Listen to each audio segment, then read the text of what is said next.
Do you think that you can change the circuits in your brain by thinking about it? So I did this experiment a little ways back. They took these people who never played the piano before. And they separated them into 4 categories. And they said, listen, we're going to scan your brains before you learn these exercises, and then we're going to scan your brain after. And all you have to do is show up for 2 hours a day in practice for 2 weeks. Okay? And just follow the instructions. And we're going to hook your brain up to these sophisticated scans, and we're going to see what happens before and after. So they got with these people, and they said, okay, first group, here's the scales and here's the chords. They're one-handed exercises. Practice them over and over again. Keep playing them. So they played every single day, 2 hours a day for 2 weeks. They scanned their brains before, they scanned their brains after. After 2 weeks, guess what happened? A whole new set of circuits lit up in their brain that never lit up before. That makes sense. You learn something new. Learning is making new connections. Repeating it over and over again is sustaining or maintaining those connections, and that's called memory. So they memorized what they were doing by physically practicing or personalizing what they learned. Make sense? Standard, simple. They took the second group of people and they said, listen, we want you to play 2 hours a day for 2 weeks. We're going to scan your brain before and after, but you know what we're going to do? We're not going to tell you how to play anything. You just come and do whatever you want. Play whatever you want. So at the end of 2 weeks, guess what happened to them? Nothing. You know why? Because they couldn't remember what they had learned the day before. And they couldn't remember what they played the day before, and they had no structure. They got no instruction and no knowledge to be able to apply it to make some steady circuits. Took the third group of people, they said, listen, don't even show up. Don't even create your day. Same thing. Nothing happens. Last group of people, they said, listen, we want you to come 2 hours a day for 2 weeks. We're going to show you these one-handed exercises. But instead of you physically playing the piano, we want you to mentally rehearse over and over again those exercises. We know you're going to get tired, so we'll nudge you and we'll keep you awake, but you practice for 2 hours a day and you keep repeating those. At the end of 2 weeks, they rescanned their brain, and guess what happened? Same area of the brain lit up as if they were actually playing the scales. Now, you know what that means? They grew new circuits in their brain just by thinking about it. Just by thinking, just by rehearsing. Now, every time we learn something new, we make new circuits in the brain. If you learn anything new, learning is making a new connection in the brain, new neurological connection. Memory is maintaining or sustaining those connections, keeping them alive. And the only way that we maintain and sustain connections in the brain is by repetition. Repetition allows the neurons to develop a long-term relationship. So these people, every single day, made it the most important thing. They gave up their social engagements, they gave up television. They said, I'm going to mentally rehearse the greatest ideal of myself every single day.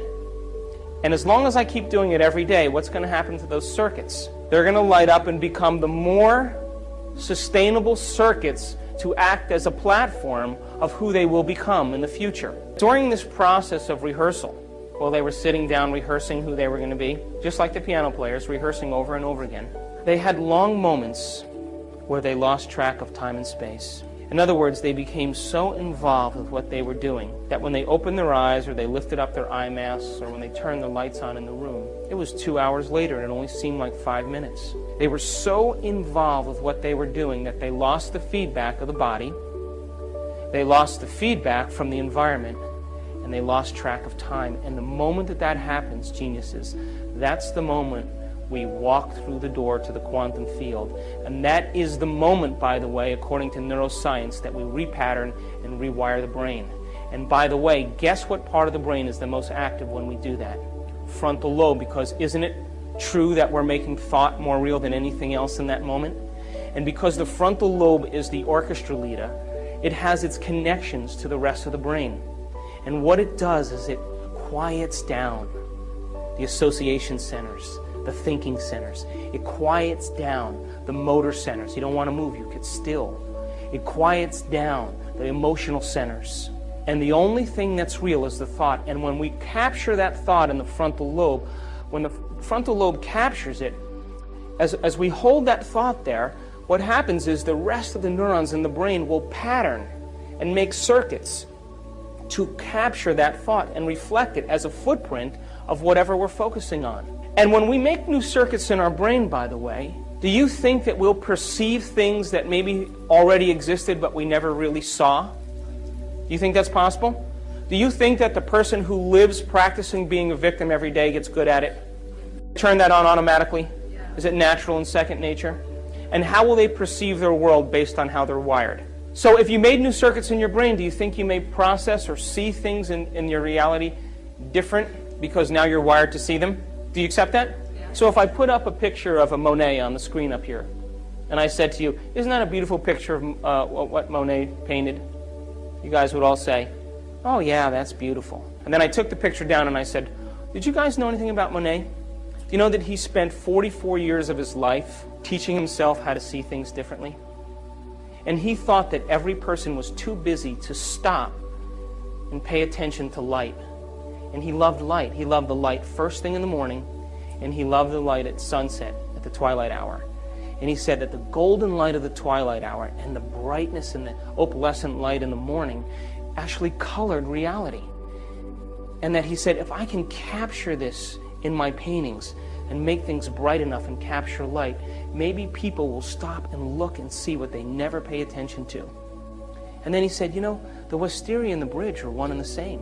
I can't paint them separate. They're the same to me. And as he got older, he developed cataracts. And the cataracts were so thick that when he looked at the light, it diffused the patterns. So he began to more and more paint exactly what he was seeing. And the doctors urged him to have an operation, to do something to help him. And you know what he said? I worked too hard to see this way. Now, if I took that painting and I put it back up on the screen, would you see it differently? Would you agree that because you learned new knowledge and new information, you made new circuits to perceive what was already there, but you never paid attention to? Yes. Reality is the same way. Now, there's only two ways that we make connections in the brain. Only two ways. The first way we make connections in the brain is from knowledge that we gain, information, philosophy. Every time you learn something semantically new, every time you learn a new bit of information, you made a new connection. Could you create a new experience that's going to produce a new sensory feedback to the brain that's going to have a new emotion? And that new emotion then will help you to remember that experience better? And so can you picture in the quantum field future experiences that you would like to have that have nothing to do with survival? Yes. Nothing to do with pain, nothing to do with sexuality, nothing to do with success and power and control, but all those virtues that we secretly hope for, those are the end products of being able to experience something different than survival. But you see, we're so wired for survival that the human being thinks that what's happening out there is more real than what's happening in here. What makes us so unique, geniuses, as human beings, is that when other species are subjected to harsh environmental conditions, right, they have to continuously expose themselves to it over and over again until they start to modify their behavior. And as they start to modify their behavior, after several generations, they may be able to change their genetics and produce a way to acclimate or change as a result of that environmental stimuli. What's that called? Evolution, right? But that may take thousands of years. Human being doesn't have to do that. Human being, because of the size of the frontal lobe, can change in a year, can modify themselves in a week, can become a different person in a day.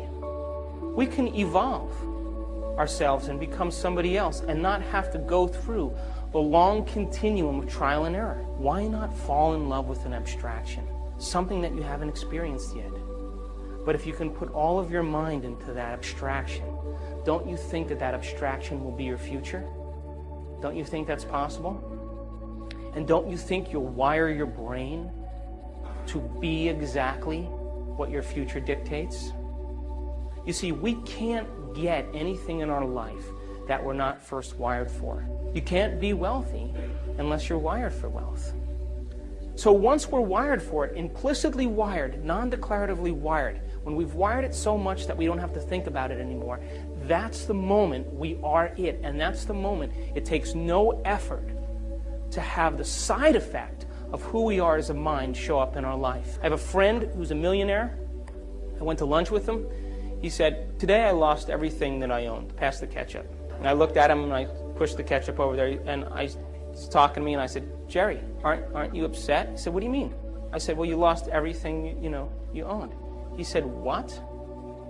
He said, I am money. I've made it thousands of times. I've made it 100 times. I'm going to go make it back in 2 weeks. So the question is, who are we going to rehearse ourselves to be every morning? Can you rehearse in the morning your greatest ideal and activate those circuits? And as you rehearse those ideals for yourself and activate those circuits, won't they be the platform of who you become?